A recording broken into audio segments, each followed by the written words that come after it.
प्यारे बच्चों, कैसे हैं आप सब? बढ़िया। तो आइए आज हम आप लोगों के लिए लेकर के आ गए हैं VBI ऑब्जेक्टिव का पार्ट 6।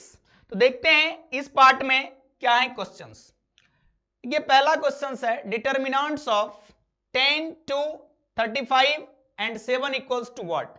देखिए इस डिटर्मिनेंट्स को देख करके आपको फील आ रहा होगा कि ये 2/2 ऑर्डर का डिटर्मिनेंट्स है, और 2/2 ऑर्डर के डिटर्मिनेंट्स को सॉल्व करने के लिए हमने आपको सिखाया था स्मॉल आर का कॉन्सेप्ट, है ना। उसमें क्या होता है, पहले हम लोग इसका प्रोडक्ट करेंगे, फिर हम लोग इसका प्रोडक्ट करेंगे और बीच में माइनस देंगे। तो बताइए कि 10 को 7 से गुना करेंगे तो कितना आ जाएगा? 70, बीच में माइनस। अब 35 दूना 70, तो क्या आ गया? 70 माइनस 70 इक्वल्स टू कितना? 0। इस ऑप्शन में देखिए तो 0 कहीं पर दिख रहा है क्या? तो D is the correct option, है ना। समझ में आ गया? कोई दिक्कत? चलिए नेक्स्ट क्वेश्चन की ओर चलते हैं। अगला हमारा है कि सारणिक x, x+1, x-1 और x का मान है, इसमें से कौन सा? क्या करेंगे? फिर देखिए ये 2/2 ऑर्डर का है, तो पहले इसका प्रोडक्ट करिए। तो x को x से गुना करेंगे तो क्या हो जाएगा? x², फिर माइनस हमेशा लगाते हैं और एक ब्रैकेट बना लीजिए। अब देखिए यहां पर आपको दिख रहा है x-1 और इंटू कितना? x+1। तो क्या आपको दिख रहा है कि a-b इंटू a+b का फॉर्मूला क्या होता है बाबू रे? बताना। आप जानते हैं क्या लिखेंगे? a² माइनस 1 का स्क्वायर, पढ़े हैं ना। a+b इंटू a-b बराबर a² माइनस कितना? b²। तो a के जगह पर कौन है? x, और b के जगह पर कौन है? 1। तो x² माइनस 1 का स्क्वायर। यहां से आपको दिखेगा कि x² तो है ही, माइनस प्लस माइनस क्या हो जाएगा? माइनस। तो ये हो गया x² और माइनस माइनस प्लस 1 का स्क्वायर 1। x² से x² हमारा कट गया। अब आप देखिए कि ऑप्शंस में आपके पास 1 कहां दिख रहा है, क्योंकि ये बचेगा कितना? सिर्फ 1। तो A is the correct option. कोई दिक्कत? बहुत आसान है डिटर्मिनेंट, बहुत आसान है, ठीक है। चलिए नेक्स्ट क्वेश्चन की ओर आगे बढ़ते हैं हम लोग। अगला क्वेश्चन है कि determinants of minus sine theta, cos theta, sec theta और कोसेक थीटा। फिर देखिए 2/2 ऑर्डर है, तो सबसे पहले इसका प्रोडक्ट करिए। तो क्या लिखेंगे आप? Minus sine theta into cosec theta, है ना। इसको एक ब्रैकेट में रख दे रहे हैं, फिर माइनस हमेशा होता है। अब क्या करेंगे? इसका प्रोडक्ट करिएगा। तो क्या लिखिएगा आप? Sec theta into cos theta, है कि नहीं। अब आप देखेंगे तो आप पाएंगे कि माइनस साइन थीटा तो ठीक है बाबू रे, कॉसेक थीटा को क्या आप लिख सकते हैं कि 1/sin थीटा, है कि नहीं। और फिर देखिए यहां माइनस है। सेक थीटा को आप क्या लिखते हैं? कॉस थीटा, और कॉस थीटा को हम लोग कॉस थीटा। अब देखिए इससे हमारा ये कट गया, इससे हमारा ये कट गया, तो यहां पे कुछ नहीं बचा, तो कितना? -1, और यहां माइनस है, अब ब्रैकेट में 1, तो हमारे पास आ गया -1 और -1 कितना? -2। ऑप्शन में देखिए तो -2 कहीं पर है, बिल्कुल है, सी इज द करेक्ट ऑप्शन। कोई दिक्कत? चलिए नेक्स्ट क्वेश्चन की ओर। अगला आपका है फिर determinants of cos theta minus sine theta, sign theta cos theta.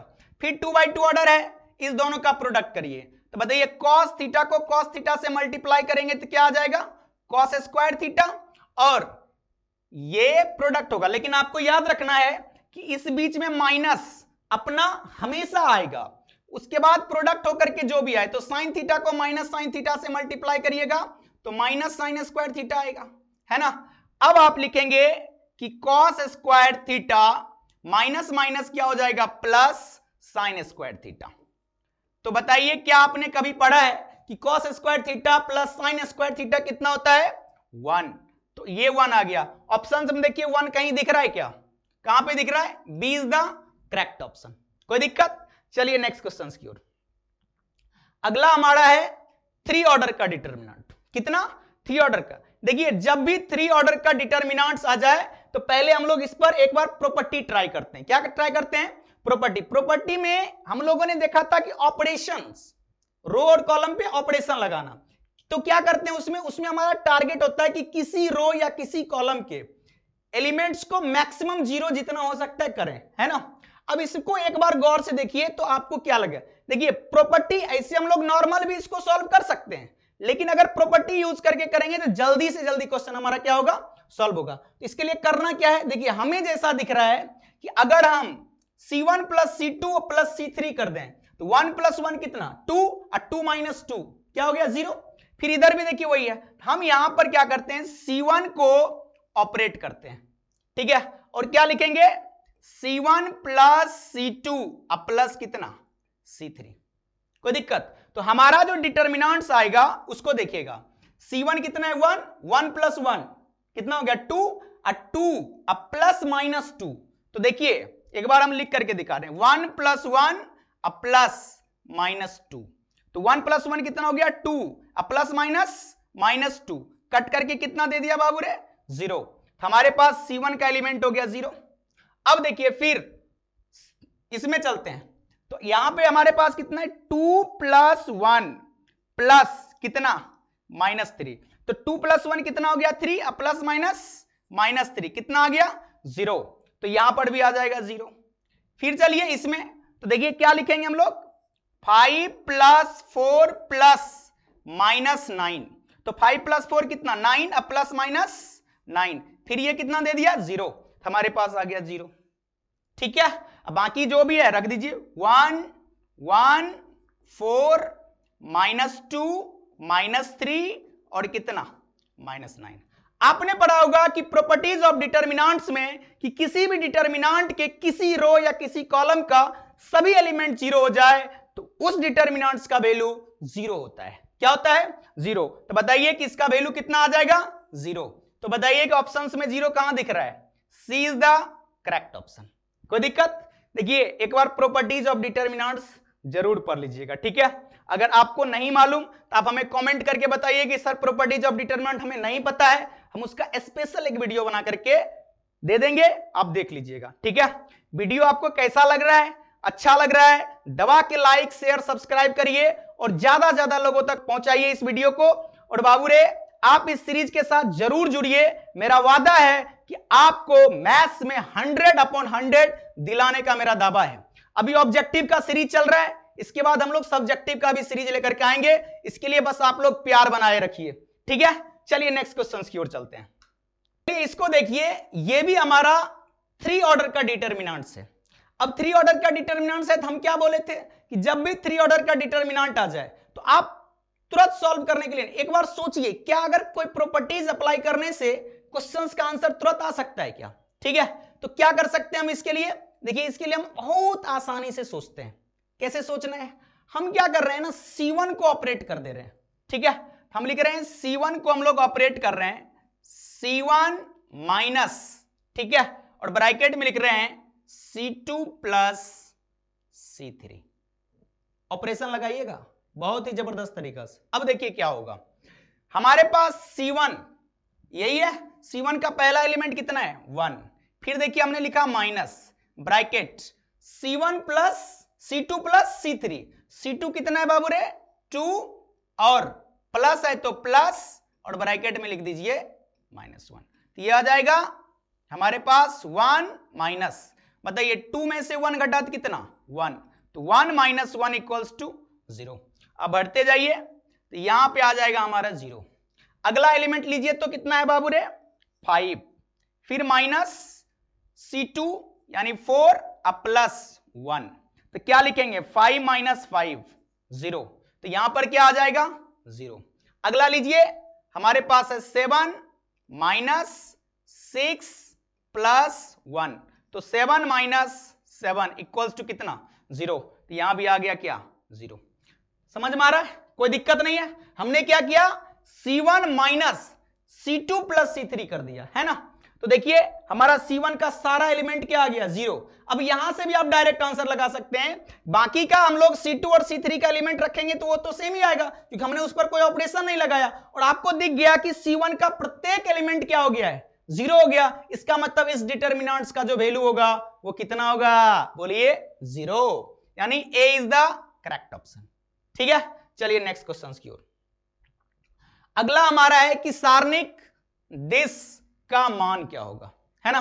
अब इस पर एक बार सोचिएगा, इसमें हम लोग क्या कर सकते हैं, कोई ऐसा उपाय हो जिससे ये क्या हो जाए आसानी से सॉल्व हो जाए, तो देख लेते हैं। अगर होगा तो ठीक, नहीं होगा तो हम लोग इसको क्या कर लेंगे, कैलकुलेट कर लेंगे। सोचिएगा 1 2 4 3 7 9 और 4 8 कितना है बाबू रे 16। एक छोटा सा हमें दिख रहा है, एक छोटा सा काम कर सकते हैं कि R3 जो आपको दिख रहा है ना, इससे हम 4 को कॉमन कर लें।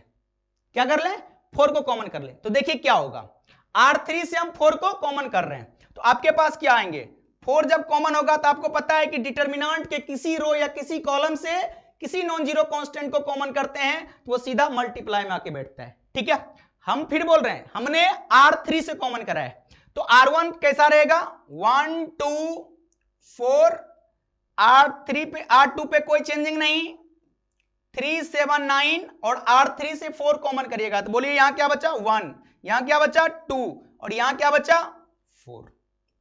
बाबूड़े गौर से देखना, R1 और R3 के जो एलिमेंट्स हैं वो सेम है क्या, और आपने पढ़ा था एक प्रॉपर्टी कि किसी भी डिटर्मिनेंट्स के कोई दो रो या कोई दो कॉलम आपस में आइडेंटिकल हो तो ऐसे कंडीशन में उस डिटर्मिनेंट्स का वैल्यू क्या होता है 0। तो इसका वैल्यू हो जाएगा 4 इंटू 0, बोले तो कितना 0। बोलिए तो ऑप्शन कौन सा करेक्ट होगा, तो B is the correct option. कोई दिक्कत, चलिए नेक्स्ट क्वेश्चन की ओर। अगला हमारा है कि यदि दिस इक्वल्स टू दिस तो x बराबर है ना, कुछ भी नहीं करना है। देखिए इधर भी 2 ऑर्डर का डिटर्मिनेंट, इधर भी 2 ऑर्डर का डिटर्मिनेंट है, सॉल्व करिए। बोलिए इसका प्रोडक्ट इसके साथ करेंगे तो क्या लिखिएगा बाबू रे एक्स स्क्वायर और 18 दूना 36 बराबर में आना। इधर बताइएगा 6 के 36 माइनस 18 दूना 36, इस 36 से 36 कट गया तो आपके पास आ जाएगा X square minus 36 equals to 0। इसलिए एक्स स्क्वायर बराबर कितना, माइनस 36 को इधर भेजेंगे तो 36, इसलिए x बराबर क्या हो जाएगा प्लस माइनस रूट अंडर 36। बोलिए तो 36 रूट में है तो कितना आ जाएगा बाहर 6, तो प्लस माइनस 6। ऑप्शन में देखिए तो प्लस माइनस 6 कहीं दिख रहा है क्या, B is the correct option. कोई दिक्कत, चलिए नेक्स्ट क्वेश्चन की ओर। अगला हमारा है कि सारणिक दिश का मान, ठीक है। तो देखिए इसका प्रोडक्ट इसके साथ करेंगे तो हमारे पास एक्स स्क्वायर फिर minus x minus 1 into x plus 1 क्या हो जाएगा एक्स स्क्वायर माइनस 1 का स्क्वायर। तो फाइनली आप लिखेंगे x square minus x square और minus minus plus 1, x square से एक्स स्क्वायर कट गया, क्या बचा 1। देखिए तो ऑप्शन में 1 कहीं पे है क्या, तो ए इज द करेक्ट ऑप्शन। कोई दिक्कत, कैसा लग रहा है, जल्दी से कमेंट बताइए कैसा लग रहा है, अच्छा लग रहा है। चलिए नेक्स्ट क्वेश्चन की ओर, कि यदि ए बी सी समांतर श्रेणी में हो तो सारणिक दिश का मान होगा। ठीक है, अब सुनिएगा, कह रहा है कि ए बी सी किस में है, समांतर श्रेणी में। आप जानते हैं कि कोई भी 3 नंबर अगर समांतर श्रेणी में हो तो एक प्रॉपर्टीज होता है कि मिड टर्म्स का ट्वाइस कॉर्नर के सम के क्या होता है बराबर होता है, यानी 2b इक्वल्स टू क्या हो जाएगा a प्लस सी। अब क्या करना है, अब देखिए हम लोग इसका यूज कैसे करते हैं। इसका यूज करने के लिए हम क्या कर रहे हैं ना, R1 को ऑपरेट कर रहे हैं, R1 को ऑपरेट कर रहे हैं कि R1 plus R2 sorry R3, R1 plus R3 और माइनस में हम लिख रहे हैं 2R2। समझिएगा और ध्यान से समझिएगा। तो फटाफट मुझे बताइए कि R1 प्लस R3 तो x प्लस x कितना हो जाएगा 2x, 1 प्लस 3 कितना हो जाएगा 4 और माइनस में R2, यही है ना, इसमें 2 से मल्टीप्लाई करिए तो x में 2 से मल्टीप्लाई करेंगे तो 2x और 2 में 2 से मल्टीप्लाई करेंगे तो कितना 4। दोनों एक ही तरह का है, ये और ये कट गया हमारा तो क्या आ जाएगा 0। ठीक है, हम लिख रहे हैं एलिमेंट तो R1 का ये पहला एलिमेंट हमारा 0 आ गया। ठीक है बाबू रे, अगला आना x प्लस 2 और x प्लस 4 का सम कितना होगा बताइएगा, तो आप कहेंगे 2x प्लस 6, सही है। फिर माइनस में आते हैं, माइनस आगे देखिएगा x प्लस 3 में जब 2 से मल्टीप्लाई करेंगे तो क्या आ जाएगा बाबू रे 2x प्लस 6। देखिए ये और ये हमारा कट गया, क्या दे दिया 0, तो यहां पर आ गया हमारे पास फिर 0।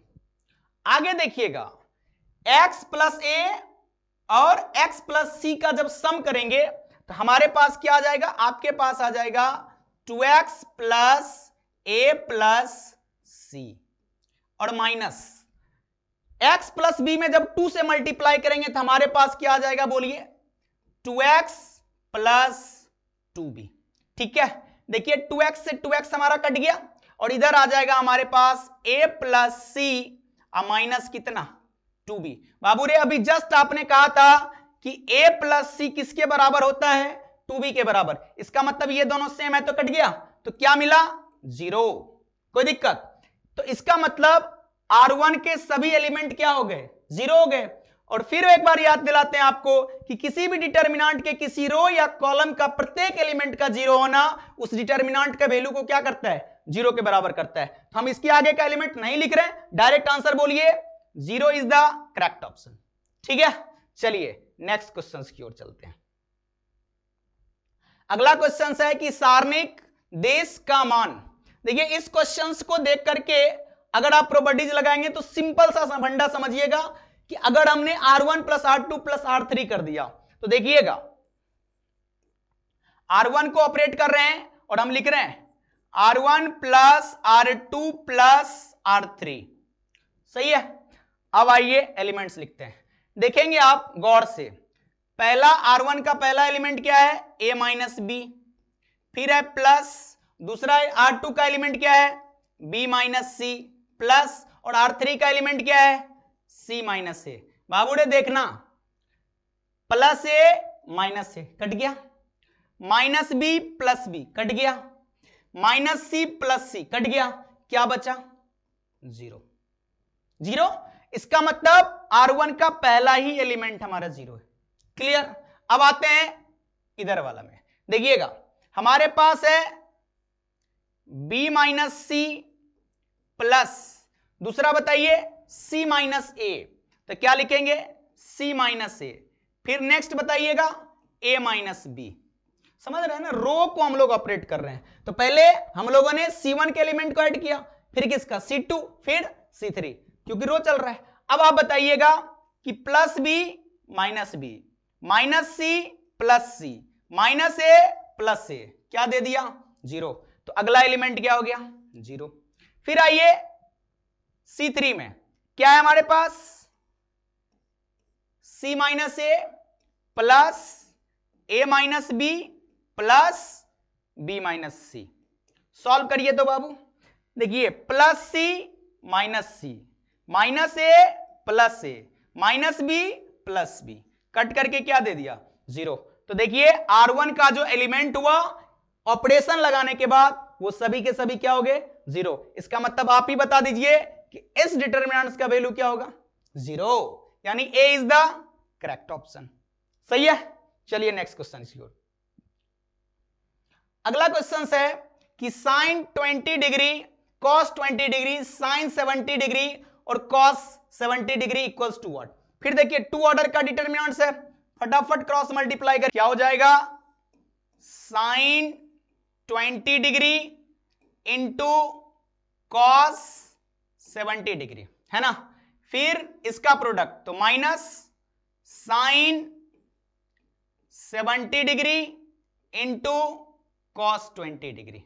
बाबू रे जल्दी से बताना और सोच समझ के बताना, क्या आपको ये कोई फॉर्मूला दिख रहा है?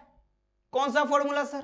ये फॉर्मूला दिख रहा है sign A cos B minus cos A sine B, यानी साइन ए माइनस बी का फॉर्मूला है। तो क्या लिखेंगे आप लिखेंगे साइन कितना, जल्दी बोलिएगा, आप क्या लिखेंगे साइन 20 डिग्री माइनस 70 डिग्री, है ना। तो आपके पास आ जाएंगे साइन कितना 50 माइनस 50, तो आप क्या लिखेंगे माइनस साइन 50 डिग्री। ऑप्शंस में देखिए ऐसा कुछ है क्या, ऐसा नहीं दिख रहा है। इसका मतलब देखिए इस क्वेश्चन में थोड़ा सा कहीं चेंजिंग होगा, हो सकता है कि यहां पे माइनस हो, समझिएगा यहां पर कहीं माइनस होगा। अगर यहां माइनस होगा तो साइन 20 डिग्री और कॉस 70 तो ठीक है, और ये हो जाएगा हमारा एक माइनस, और यहां पर आप क्या करिए एक माइनस लगा दीजिए साइन का, तो माइनस माइनस क्या हो गया प्लस। तो देखिए हमारे पास आ जाएगा साइन 20 कॉस 70 डिग्री और minus minus plus sign 70 into cos 20। तो बाबू रे देखना, अब sign A cos B plus cos A sine B किसका फॉर्मूला होता है? साइन ए प्लस, तो 20 डिग्री प्लस 70 डिग्री, तो फाइनली हमारे पास आ जाएंगे साइन 90 डिग्री, और साइन 90 डिग्री का वैल्यू 1 होता है ना। तो ऑप्शन हमारा क्या होगा? ए इज द करेक्ट। अब देखिए अगर यहां माइनस होगा तो ऑप्शन ए होगा, अगर यहां माइनस नहीं होगा इसमें से कोई भी ऑप्शन नहीं है। ठीक है, तो प्रिंट करने में थोड़ा मिस्टेक हुआ होगा, बात को समझ में आ गया। चलिए नेक्स्ट क्वेश्चन की ओर चलते हैं। अगला है कि मान निकालें, किसका मान निकालना है बाबू रे? इसका। तो 2 ऑर्डर का डिटर्मिनेंट्स है, तो पहले इसका प्रोडक्ट करिए, तो 1 इंटू एक्स क्या होगा? x, और फिर अपने घर का माइनस, y को -1 से करेंगे तो क्या होगा? -y, यानी x minus minus plus y, हमारा वैल्यू आ गया x प्लस वाई। ऑप्शन में देखिए तो x प्लस वाई है क्या? बिल्कुल ए इज द करेक्ट ऑप्शन। ठीक है, चलिए नेक्स्ट क्वेश्चन की ओर। अगला हमारा है कि यदि दिस इक्वल्स टू दिस तो x इक्वल्स टू व्हाट? देखिए सिंपल है, दोनों तरफ दो दो ऑर्डर का डिटर्मिनेंट से सॉल्व करिए। 1 माइनस एक्स को जब 6 से मल्टीप्लाई करेंगे तो हम लिखेंगे 6 इंटू 1 माइनस एक्स और माइनस 18 दूना 36, सही है, इक्वल्स टू कितना? इधर देखिएगा, छछा के 36 माइनस 18 दूना 36, इस 36 से 36 तो कट ही गया, आपके पास आ जाएगा 6 इंटू 1 6 और माइनस 6x और माइनस कितना? 36 इक्वल्स टू 0। अब देखिए क्या आप कहेंगे कि माइनस 6x प्लस 6 और माइनस 36 कितना? Minus 30 equals to 0। तो आपके पास आ जाएंगे माइनस 6x और इसको इधर भेज दीजिएगा तो 30, है ना। इसलिए आप कह सकते हैं कि x इक्वल्स टू हो जाएगा 30 अपॉन माइनस 6, इससे ये कट गया 5 टाइम्स में, तो आपके पास आंसर हो गए -5। ऑप्शन में देखिए तो -5 कहीं है क्या? बिल्कुल है, तो सी इज द करेक्ट ऑप्शन, है ना। चलिए नेक्स्ट क्वेश्चन की ओर। अगला हमारा है कि यदि ओमेगा समीकरण x³ - 1 इक्वल्स टू 0 का एक अवास्तविक मूल है। देखिए ये चीज आप लोग कॉम्प्लेक्स नंबर में पढ़े होंगे कि x³ - 1 इक्वल्स टू 0, इसको हम लोग बोलते हैं क्यूब रूट ऑफ यूनिटी, जिसका मूल हुआ करता था 1 ओमेगा और ओमेगा स्क्वायर, है ना।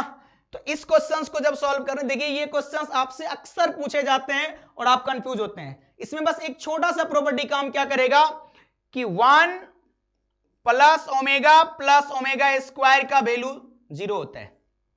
ठीक है, अब देखिए क्या करेंगे, हम कुछ भी नहीं करने जा रहे हैं, हम सिर्फ इसमें R1 को ऑपरेट कर रहे हैं कि R1 plus R2 plus R3 आ जाए।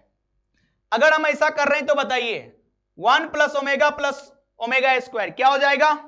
1 प्लस ओमेगा स्क्वायर, पहला एलिमेंट। दूसरा omega plus omega square plus 1, इसे भी हम लोग लिखेंगे 1 प्लस ओमेगा स्क्वायर। फिर इधर देखिए omega square plus 1 plus omega, यानी इसे भी लिखेंगे 1 प्लस ओमेगा स्क्वायर, है ना।